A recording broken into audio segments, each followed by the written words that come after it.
Yep, those are indeed the shrills of internet outrage you hear. Donald Trump signed a controversial executive order temporarily banning immigrants from 7 Muslim countries and also suspending any entry from Syrian refugees. The media has had an absolute field day with this, sending everyone into mass hysteria. So before you finish that Tuck Frump sign, which, nice, let's take a look at some actual facts. First things first, this isn't a Muslim ban.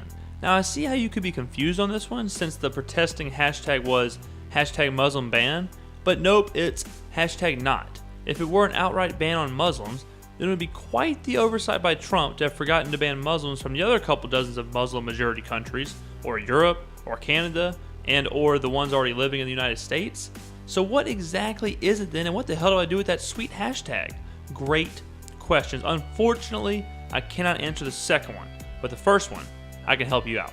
The executive order will temporarily halt refugee admissions and eventually put a limit to 50,000 per year. Hold on. Before you jump back into mass hysteria, let's look at some past numbers, okay?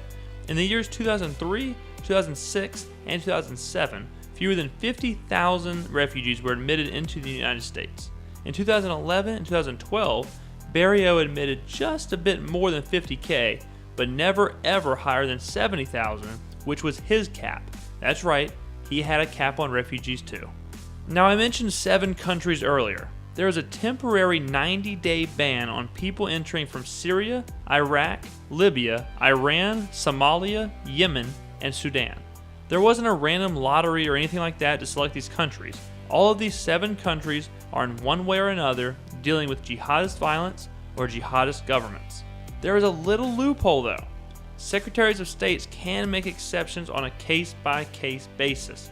This is in place so known allies or interpreters can gain access to the United States and don't get stuck abroad. The executive order also puts an indefinite suspension on the admittance of Syrian refugees. Surprisingly, this is what the media seems to have dug their claws into the most, even though this is arguably the topic that changed the least from previous orders.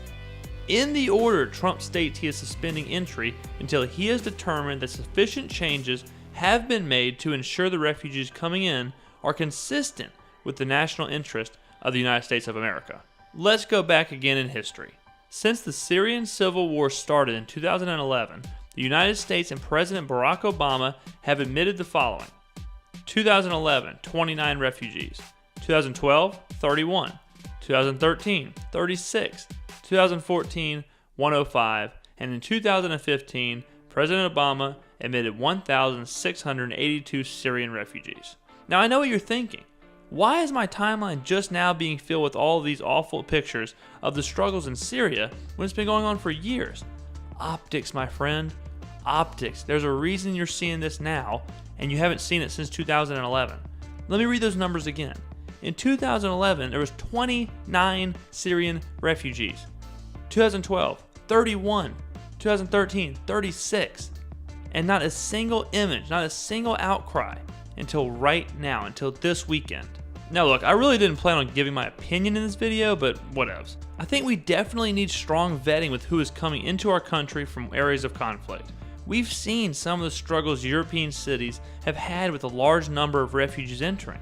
Putting a hold on everything to better sort out the process and our system isn't us donning the swastika. Please research the topic, read the executive order, actually read the words, make your mind up for yourself. Do not, above all else, do not let the narrative of someone else determine what you believe in.